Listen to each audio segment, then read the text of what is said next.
السلام ورحمۃ اللہ۔ آج ہم اپنے کزن ہیں طاہر اشرف ہمایوں صاحب، ان کے ساتھ موجود ہیں، بلکہ وہ ہمیں وزٹ کر رہے ہیں۔ ہم وہیں پہ فارم پہ ہی ہیں الحمدللہ۔ کل رات بڑا اچھا وقت گزرا، ڈسکشنز کافی ساری ہوئیں، تو کچھ ان کا جو ان کی جو اپنی تحقیق ہے کچھ معاملات کے بارے میں، تو ان پہ میں چاہ رہا تھا کہ ان کے کچھ خیالات جو ہیں وہ ہم بھی ریکارڈ کریں اور آگے پہنچائیں۔ میرا خیال تھا اس میں ذرا اگر ہم ایجوکیشن سسٹم پہ بات کریں، جو آپ اس پہ جو آپ نے کام کیا ہے کہ تعلیم کے، بچوں کی تعلیم اور اس کے بارے میں، بچوں کی تربیت کے بارے میں نے کچھ کام تربیت، کیا تھا بالکل۔ کہ بہت سارے موضوعات ایسے ہیں جس پہ نہ اسکول میں، مدرسے میں، یعنی مسجد میں بھی نہیں بات ہوتی، تو جو ہے بہت ضروری اس میں کچھ، یعنی شادی ہر ادارے کا، معاشرے کا ایک لازمی جزو ہے، جی بالکل۔ لیکن اس میں کسی بچے کو عام طور پہ، میری بھی تربیت نہیں ہوئی کہ شادی کے لوازمات کیا ہیں، جو خاتون ہوتی ہے، جو بیٹی ہوتی ہے یا مستورات ہیں، ان کی فیمیل سائیکالوجی کیا ہے ہمیں نہیں پتہ، اس کو نہیں پتہ کہ مرد کی سائیکالوجی کیا ہے۔ اب جو کانفلکٹ مینجمنٹ ہوگی وہ کیسے اس کو ریزالو کرنا ہے، جب دو مختلف گھرانوں میں پلے ہوئے بچے آپ ایک گھرانہ بنا رہے ہیں تو مختلف ڈفرینس تو لازمی ڈفرینس تو ہے، آئے گا نا، آئے گا، وہ تو تو لازمی اب اس کو کیسے مینیج کرنا ہے۔ ہم سیکھتے ہیں لڑ جھگڑ کے، لڑیں جھگڑیں گے اپنے تجربات سے فائدہ اٹھاتے ہوئے، پھر وہ آہستہ آہستہ سیکھ جاتے ہیں آدمی۔ تو یہ بہتر ہوگا کہ اگر ہمیں پہلے سے بتا دیا جائے کہ یہ چیزیں ہونی ہیں اور اس کو مینیج کیسے کرنا ہے۔ ایک ہے کہ میں ہر وقت اپنی فیملی کو سپریارٹی کے طور پہ پیش کروں کہ میرے خاندان کی جو روایات ہیں وہی بڑی اعلیٰ تھیں اور تم ابھی میرے لیول پہ آ جاؤ، اب وہ چاہے گی کہ آپ اس کے لیول پہ چلے جائیں، تو یہ پھر اختلافات چلتے رہیں گے۔ اگر کچھ سمجھدار لوگ ہوں تو وہ ان کو کسی جگہ میڈیشن پہ آ جاتے ہیں، یہاں کسی جگہ عورت دب جائے گی یا کسی جگہ مرد دب جائے گا، وگرنہ اگر دونوں اپنے نہ دبیں، کمپرومائز نہ کریں، تو پھر وہ رشتہ ٹوٹ جاتا ہے۔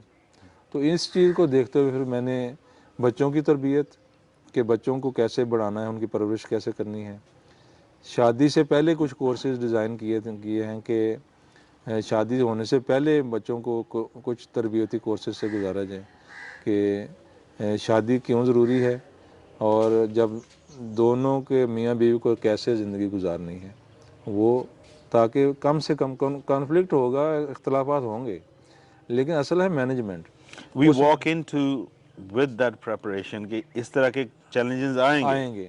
پھر پیسے جو آپ کے پاس بجٹ ہے کتنا بھی جو بھی ہے اس کو کیسے جس کو ہوم اکنامکس کہتے ہیں، ان چیزوں کو، تو اس طرح کوئی 12-14 سبجیکٹ۔ پھر سٹریس مینجمنٹ ہے، سٹریس تو ہر وقت آتی ہے، آج کل تو بچے بہت زیادہ اس پریشانی کے اندر مبتلا ہیں، وہ کسی طرح کی بھی سٹریس ہو سکتی ہے، تو اس کو مینیج کیسے کرنا ہے، وگرنہ پھر یہ ہوگا کہ بیماریاں بڑھیں گی، ذہنی پریشانیاں زیادہ بڑھتی ہیں، جس کی وجہ سے میں نے اپنی بیٹی کو کچھ دنوں پہلے میڈیکل کالج میں داخل کرایا، تو وہاں جو اوپننگ سیریمنی ہوتی ہے وہاں پیرنٹس جاتے ہیں، تو اب ہم بھی گئے، تو ایک ڈاکٹر صاحب نے بیان جو بات کر رہے تھے انہوں نے کہنے لگے کہ 70 یا شاید انہوں نے 80% کہا کہ 70% بیماریاں وہ ہیں جو صرف آپ سائیکولوجیکل بیماریاں ہوتی ہیں، ان کا وہ اصل میں بیماری ہے ہی نہیں، تو ان کو ہم نے سائیکولوجیکلی ہی ٹریٹ کرنا ہوتا ہے۔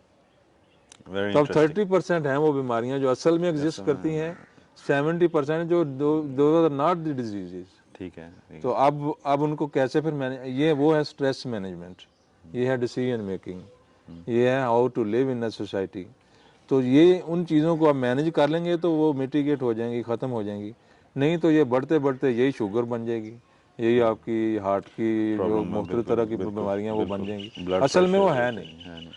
تو جس کو ہم کہیں گے کہ اس سے بڑا اچھا لفظ بنا ہوا ہے جس کو کہتے ہیں کہ یہ ہمارا لیونگ سٹائل کی وجہ سے ہاں مختلف بیماریاں بالکل، پھیلی ہوئی ٹھیک ہیں، ہے ٹھیک ہے۔ تو یہ وہی ہیں، ان چیزوں کے لیے پھر میں نے ایجوکیشن سسٹم میں نے یہ کیا تھا۔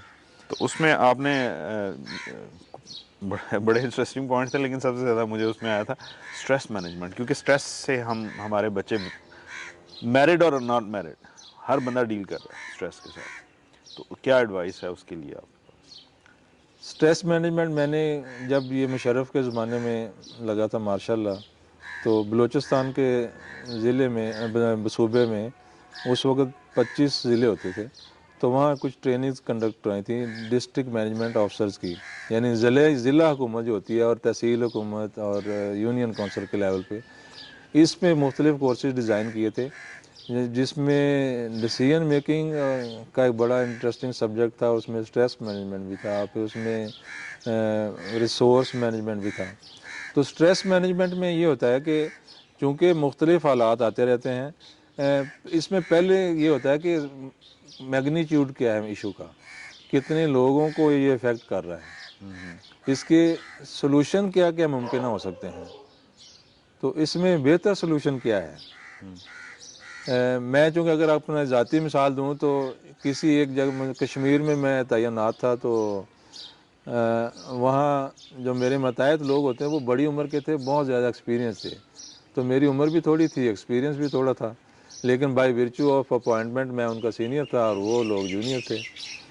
تو ہر دوسرے تیسرے دن یہ ہونا کہ ان میں سے ایک بندے نے آنا اور میرے پاؤں سے زمین کھینچ دینی، یعنی ایسا پریشان ہو جانا کہ مجھے ایک وقت ایسا آیا کہ میں چیزیں بھولنا شروع ہو گیا، اور میں نے اپنے والد صاحب سے رابطہ کیا کہ وہ ڈاکٹر ہیں چونکہ، تو میں نے کہا کہ یہ ایشو آ رہا ہے، تو انہوں نے مجھے بتایا کہ آپ سٹریس میں آ چکے ہیں اور یہ والی دوائی آپ آدھی ایک دن میں آدھی گولی لینی ہے، تو آپ اس کو مینیج کرنے کی کوشش کریں۔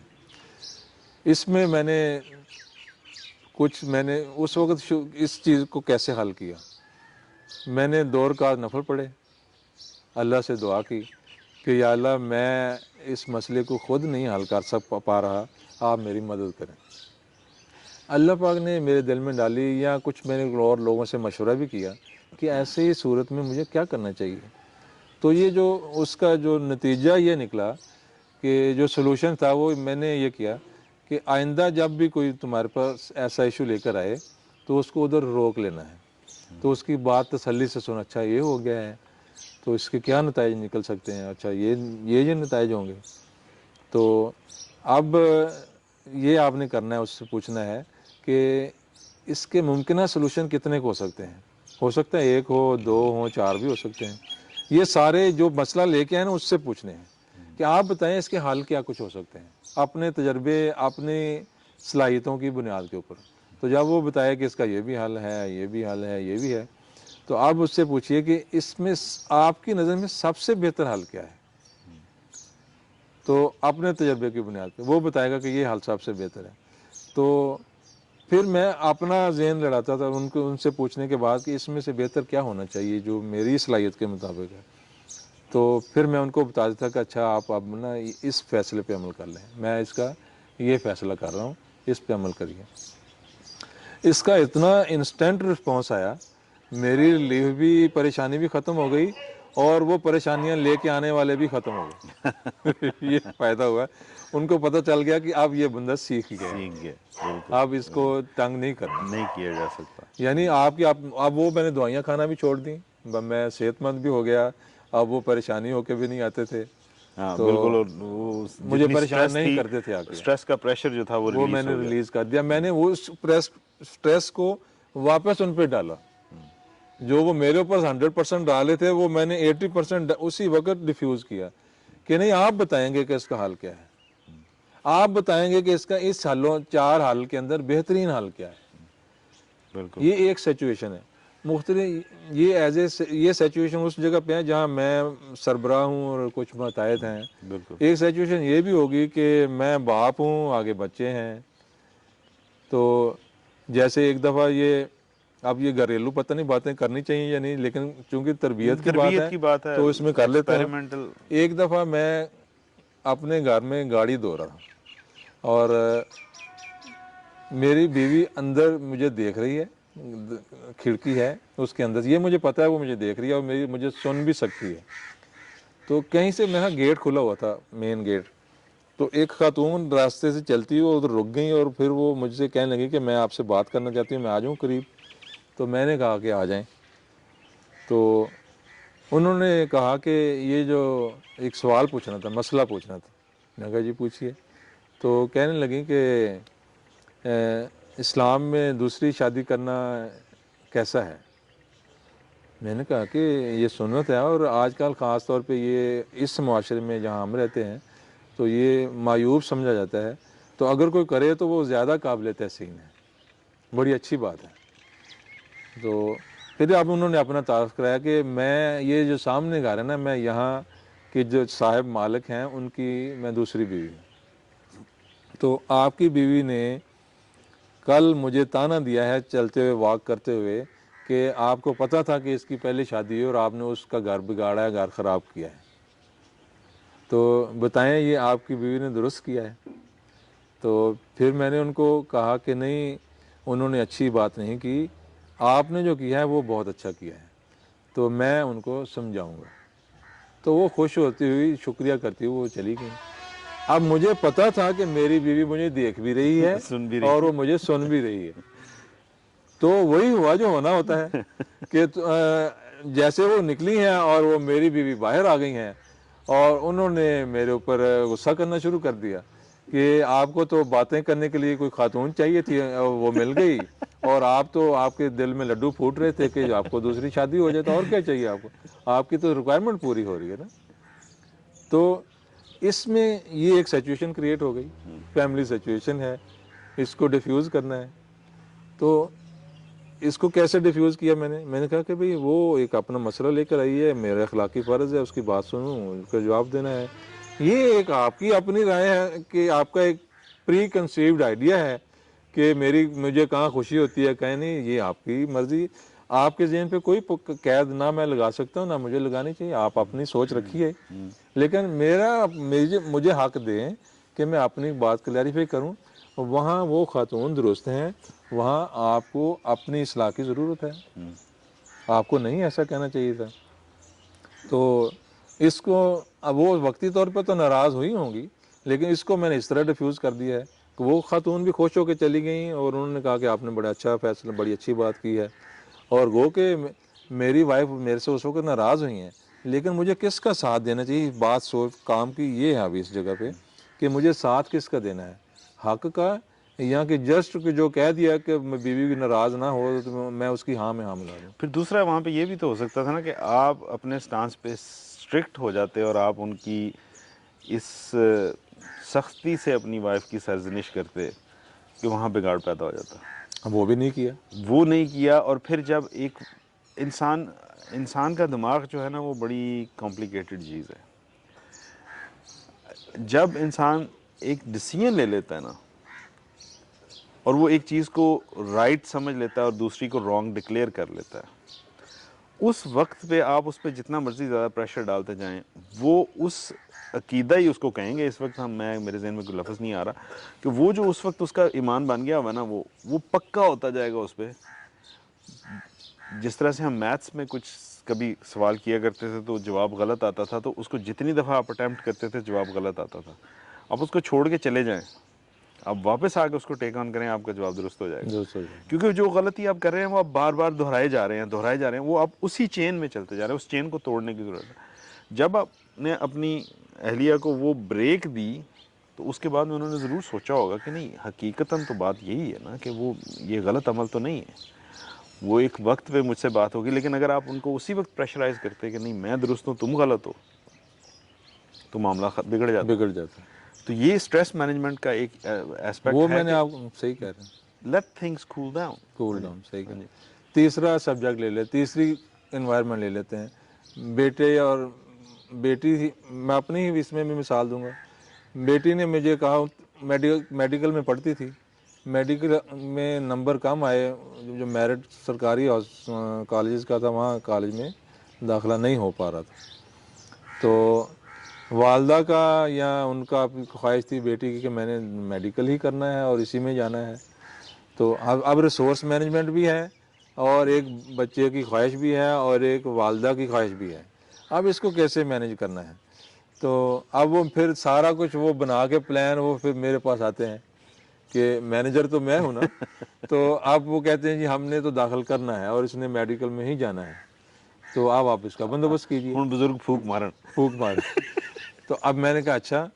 تو میں نے کہا کہ میڈیکل کے علاوہ اور بہت سے اچھے شعبے ہیں, آپ کوئی ایسا شعبہ اختیار کر لیں جس میں آپ کا میرٹ بھی آ جائے اور ہم اپنے ریسورس بھی مینیج کر سکیں. تو کچھ اور سوچ لیجیے. کوئی لازمی تو نہیں ہوتا کہ ہر ایک نے جو سوچ رکھا ہے اسی جگہ پہ جانا ہے. ہو سکتا ہے آپ کو اللہ نے کو اور پلان کر رکھا ہو, ادھر چلے جائیے, کچھ اور سوچیے. تیسری بات یہ کہ ہر بندے کو plan a, plan be, plan سی کچھ تو ہونا چاہیے نا. بالکل. اتنا اسٹرکٹ مینجمنٹ نہیں ہوتی. یہ بھی ایک سٹریس کی وجہ ہے کہ آپ نے سنگل ٹارگٹ رکھا ہوا ہے. آپ ڈائیورسیفائی کریں اپنے آپ کو. اچھا میں اگر یہ کر پایا تو ٹھیک, اگر یہ نہ کر پایا تو پھر میں اس فیلڈ میں چلا جاؤں گا. اپنے فوکس کو تھوڑا سا ڈائیورٹ کریں. بالکل. تو وہ جب انہوں نے کہا کہ نہیں ہم نے یہی کرنا ہے, تو میں اچھا ٹھیک ہے. میں کہا پھر یہ ہے کہ میرے پاس ریسورسز اپنے دیکھتے ہوئے تمہاری 2 سال کی فیس جو میڈیکل کالج کی وہ میرے پاس ہیں پیسے, وہ تو میں آپ کو گارنٹی کر دیتا ہوں. اب آپ مجھے گارنٹی کریں کہ اگر وہ اس سے علاوہ مین ٹائم پیسے کا بندوبست نہ ہو پایا تو آپ پھر مجھے فورس نہیں کریں گے, کیونکہ پھر ہوں گے نہیں. پھر آپ کو وہ کیپنگ کرنی پڑے گی آپ کے کام کی, روکنا پڑے گا, پھر کسی اور جگہ پہ جانا پڑے گا. اگر آپ راضی ہیں تو آپ داخلہ لے لیں. تو پھر اللہ پہ بھروسہ کریں اور دعا بھی کریں اور کوشش بھی کریں, اور اپنی بھی پڑھائی اس طرح بہتر کریں کہ ہو سکتا ہے وہ آپ کو اسکالرشپ دے دیں. دیتے ہی ہیں لوگ. بالکل. تو کچھ آپ مدد کوشش کریں, کچھ کام کریں گے. تو اس طرح پھر یہ ہوا کہ انہوں نے کہا کہ نہیں ہم نے داخلہ ہی لینا ہے, میڈیکل کالج میں ہی لینا ہے. تو میں نے کہا ٹھیک ہے لے لیں. 2 سال کی فیس یہ پکڑیے, سال کی جمع کرا دیجئے, سال کی کہیں چھپا کے رکھ لیجئے, اور پھر دیکھیں گے تیسرے سال میں کیا ہوتا ہے. تو یہ اس وقت کی مینجمنٹ جس طرح کر پائے, ان کو بھی, بچی کو بھی راضی کر لیا, اس کی ماں بھی راضی ہو گئی. اور اس وقت جو سورسز تھے ان کو میں نے بتا دیا. میں نے آئندہ کی پیش بندی بھی کر لی کہ اگر آئندہ کا اندر نہ ہو پایا تو ناؤ یو آر رسپانسبل. تو اس لیے میں نے ایک آپ کو دکھایا کہ ایز اے جب کسی ادارے کا سربراہ ہوں, پھر میں نے ہسبینڈ اور وائف کے درمیان ایک اسٹریس مینجمنٹ یا کانفلکٹ مینجمنٹ کا بتایا. پھر میں نے اپنی فیملی میں اپنے بچوں اور آپ کا آپس میں ایک ایشو ریز ہو جاتا ہے تو اس کو کیسے مینیج کرنا ہے. تو یہ مختلف مواقع پہ جو سچویشنز آتی ہیں اس کو کیسے آپ نے حل کرنا ہے, یہ آپ سیکھنا پڑے گا. یہ بتانا آپ, اور یہ ڈیلی آپ کو ہو سکتا ہے نئی سچویشن کریٹ ہو جائے. اس میں ایک اور چیز ہے کہ سب سے زیادہ نگاہ آپ اپنے اوپر رکھیں. میں بھی کوشش کرتا ہوں, میں نے مثلا کسی بات پہ بچوں کو ڈانٹ دیا اور کوئی ناراضگی ہو گئی, مثلا کچن میں یہ دودھ جلا دیا. اب میں نے جو یہ بچوں کو کہہ رکھا ہوا ہے کہ جب آگ جل رہی ہے آپ نے وہاں سے ہٹنا نہیں ہے. somebody must be present there. somebody must be there till, یا اس کو اگر کوئی ضروری کام اس سے زیادہ ہے تو بند کر دیجیے اور وہ کام کر لیں اور پھر آگے پھر چولہا جلا لیں. لیکن جب آگ جل رہی ہے تو you have to be present, یا کسی اور کو کھڑا کر کے. اب جب دودھ جل گیا ہے تو اب کوئی سچویشن تو کریٹ ہو گئی ہے نا, تو اب پھر بچوں کو سمجھانا ہوتا ہے. یہ اب بات کہاں میں چلا رہا تھا, ہاں سب سے نگاہ اپنے اوپر زیادہ رکھنی ہے, یہ میں بات کہہ رہا تھا. تو میں بچوں کو ڈانٹ بھی رہا ہوں تو پھر میرے اوپر نگاہ آتی ہے کہ میرے چہرے کے اوپر میری جھریاں تو نہیں پڑ گئیں, یعنی وہ تناؤ کی کیفیت تو نہیں نظر آ رہی. پھر میں اپنی آنکھوں کو, میری آنکھیں تو نہیں بنے بہت زیادہ میری سٹریس میں نظر آ رہی, یعنی اپنے اندر میں خود غور کر رہا ہوتا ہوں. تو پھر میں اپنے چہرے کے تاثر کو ایک دم سے نارملائز کرتا ہوں. اپنی آنکھیں اگر مجھے کھنچی ہوئی ہیں, تناؤ میں ہیں, تو وہ میں نارمل کرتا ہوں. مجھے محسوس ہو رہا ہوتا ہے کہ میں نے پٹھے ڈھیلے ہو گئے ہیں, میں سٹریس سے نکل آیا ہوں. اور میں نے کسی کو ڈانٹا بھی ہے تو پھر میں دوبارہ سے اپنے کو کہتا ہوں کہ نہیں وہ بات ختم ہو گئی, now you are again normal. اپنے آپ کو اندر ہی اندر کہہ رہا ہوتا ہوں, وہ بات وہاں تھی وہ ختم ہو گئی, اب یو آر اگین نارمل. اب وہ جس بچے کو میں نے ڈانٹا تھا میں اس کے ساتھ تھوڑی دیر میں ہنس کے بول رہا ہوتا ہوں. تو وہ کہتے تھے, بچے کہتے ہیں بات ابھی تو آپ ناراض ہو رہے تھے. میں کہ وہ بتا دیا نا, آپ کو سمجھا دیا, وہ غصہ نکال دیا. اب اس کو طاری ہر وقت نہیں کرنا, اور اس کو چھوڑ دیں آپ. وہ اس وقت کی باتیں ہو گئی. Now this is a second phase, this is a new phase. بالکل تو this is how we make decisions also, چیزوں کی کریکشن بھی کرتے ہیں اور اسٹریس مینجمنٹ بھی کرتے ہیں. صحیح.